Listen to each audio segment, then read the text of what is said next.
Unlike much of the rest of the world, the first day of May typically comes and goes in the United States without mention.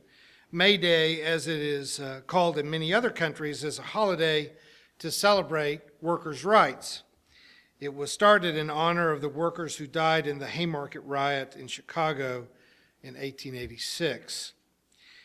That particular event was a demonstration that started as a peaceful rally in support of the then novel concept that the workday should just be 8 hours long. The police came to forcefully break up the peaceful demonstration, and some unknown person, never knew who it really was, threw a dynamite bomb that killed 7 policemen and 4 protesters. Trumped-up cases were brought against 8 of the labor unions or the labor movement's leaders.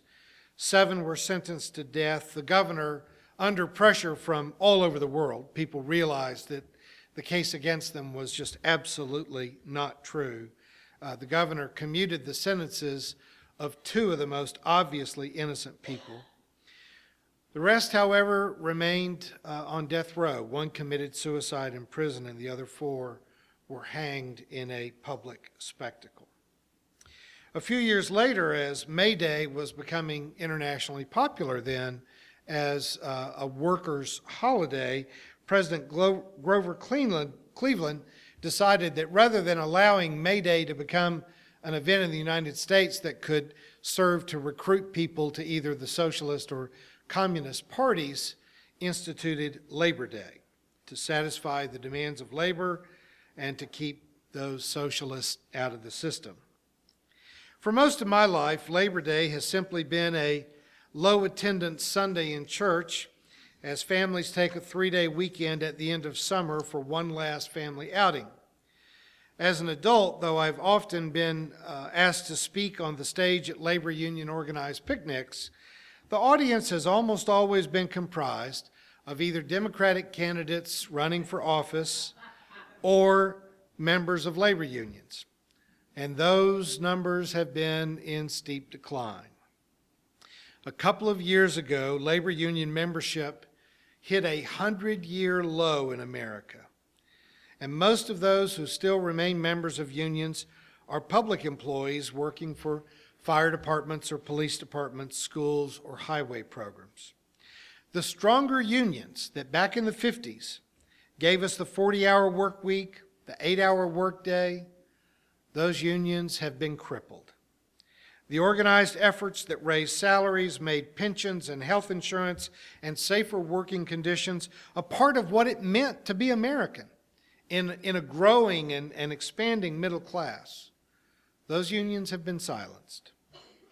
Eric Liu wrote a piece for Time magazine a couple of years ago saying, unions lift wages for non-union members by creating a higher prevailing wage for everyone. Even if you aren't a union member, your pay is influenced by the strength or weakness of organized labor. The presence of unions sets off a wage race to the top. The absence sets off a race to the bottom. This generation of workers, my daughter, younger people that are just entering their careers, will not get to retire after 35 or 40 years of hard labor. They have no real prospect of a comfortable retirement, and many of them continue to fight against even national health care. They have been manipulated into fighting against their own best interest, just as people who are being given jobs at lower wages without pensions and without benefits are still being taught to parrot anti-union rhetoric. Some of that is, I'm willing to lay part of the responsibility for that at the feet of the church. The church has failed to speak up on behalf of working people.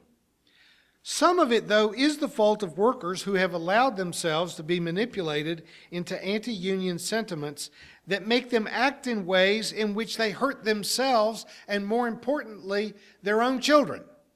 This generation of blue-collar Fox News consumers have pushed for a political set of changes that condemns their own children to live in jobs without benefits, without job security, and without hope of a decent retirement. But of course, there are the ever-present corporations that want to drive down wages and labor costs as if the people who are working for them are not also their prospective customers. I mean, even someone who was just a rabid racist and generally horrible human being, Henry Ford, realized that if he didn't pay his own workers enough to buy a car, there wouldn't be a market for cars. And now you look at who's actually purchasing the few things that remain in manufacture in the United States. They don't pay their own employees to become customers. And given that level of greed, the corporations themselves have no chance of surviving. Even the anti-union corporations really need labor unions to force them to be sane enough in their practices to stay in business. Now, I'm not from Missouri, but I have a growing appreciation of one of Missouri's favorite sons, President Harry Truman, who guided America from the end of World War II into the early 50s when labor union membership was at its zenith, and when American agriculture became the most advanced in the world, and our middle class spread prosperity to a larger and larger portion of our nation. Still, the techniques used in our day to manipulate voters and workers to bow to the power of the wealthy were present in Harry Truman's day. I want to share just 2 minutes of a clip of a labor union speech delivered by Harry Truman so you can hear what he said in his own voice. This is the device of the scare word campaign. It is a device that has been used in every country and every age by the propagandists for selfish interests. They invent slogans in an effort to scare the people. They apply frightening labels to anything they happen to oppose. These scare words are intended to confuse the people and turn them against their own best interests. Scare words change with the times. When Franklin D. Roosevelt and the New Deal saved our country from the Great Depression, the selfish interest raised the scare words of socialism and regimentation. But the American people didn't scare. Year after year, the selfish interest kept up their refrain. They tried new words, bureaucracy and bankruptcy. But the American people still didn't scare. Last November, the people gave the selfish interests the surprise of their lives.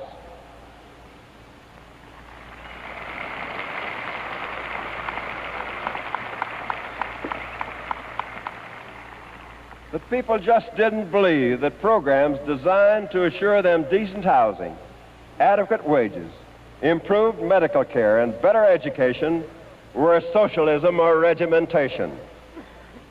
So the selfish interests retired to a back room with their high-priced advertising experts and thought things over. They decided that the old set of scare words had become a little mildewed. Maybe it was time for a change. So they came up with a new set of scare words. Now they're talking about collectivism and statism and the welfare state. The selfish interests don't know, and in fact they don't care what these words mean. They're using those words only because they want to turn the American people against the programs which the people want and need and for which the people voted last fall. Let me see how the selfish interests are using these scare words. The people want public housing for low-income families. The selfish interests are opposed to this because they think it will cut down their own incomes. So they call it collectivism. Well, we don't care what they call it. We are for public housing. It is the democratic way to provide decent homes in place of slums.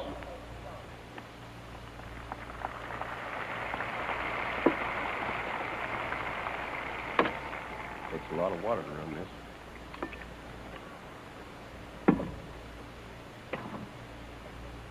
People want fair laws for labor. The selfish interests are against these laws because they mistakenly fear that their profits will be reduced. So they call that statism.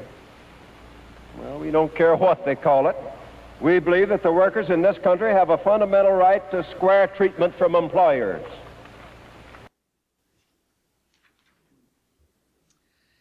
"65 years ago, and you see how relevant that truly is still. Truman's argument that the people are being tricked into giving up fair wage, decent housing, and a fair deal for workers is the same plight that we face in the 21st century.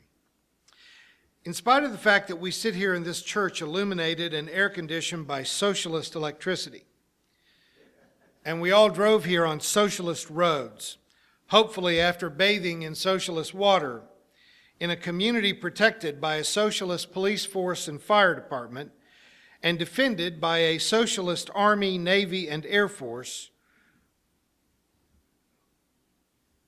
Okay? Virtually all of us have benefited greatly by a socialist school system and a semi-socialist healthcare and banking system. And yet in this election year, once again, we are being asked to be frightened by the word socialism. Men and women in our technologically advanced nation, blessed with labor-saving devices, the truth is that we no longer live in a time when everyone needs to work for a long career in order for our civilization to survive. There are resources enough for everyone in this nation to live fairly comfortably, have a comparatively short career, and enjoy an honorable retirement. Manufacturing and agriculture simply do not demand the number of manual labor hours that they used to.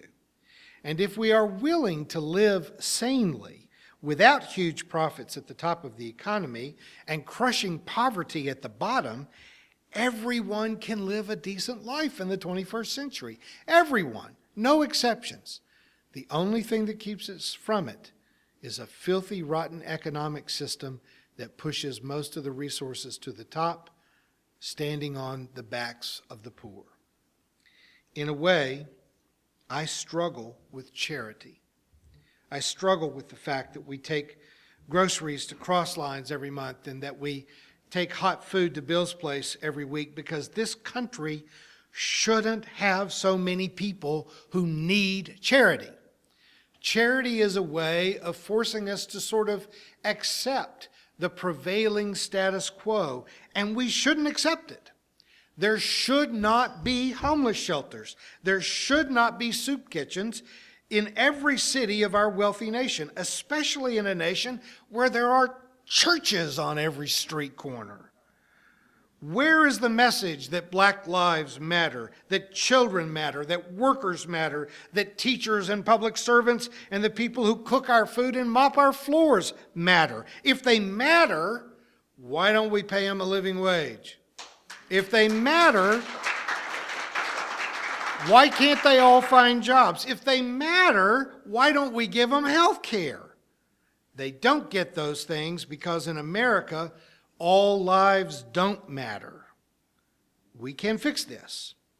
But the first step of changing this democracy into a civilization is for all of us to stop being afraid. That is my primary wish for everyone who will hear my words today. Don't fall for the scare words. Don't be manipulated. Just stop being afraid.